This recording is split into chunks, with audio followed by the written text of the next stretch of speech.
ఇప్పుడు మీరు చూస్తున్న ఈ అద్భుతమైన ప్రదేశం తిరుమల కొండల్లో ఉందంటే నమ్ముతారా? కళ్ళ చుట్టూ ఎన్నో ప్రకృతి అందాలు, కాళ్ల కింద ప్రమాదకరమైన లోయలు. సాక్షాత్తు ఈ ప్రదేశం వద్దే శ్రీ సుబ్రహ్మణ్య స్వామి తపస్సు చేశాడని చరిత్ర పురాణం. సంవత్సరంలో కేవలం ఒక్కరోజు పాల్గొన మాస పౌర్ణమి నాడే ఈ తీర్థంలోకి భక్తులకు ప్రవేశం.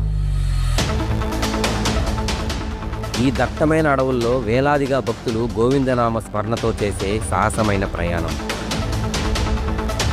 సో ఫైనల్గా ఇవన్నీ కలిస్తే మన కుమారధార తీర్థం.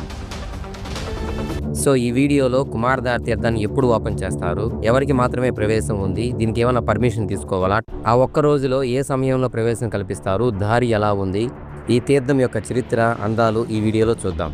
ఓం నమో నారాయణాయ. తిరుమల కొండల్లోని దట్టమైన అడవుల్లో ఉన్న ఈ కుమారధార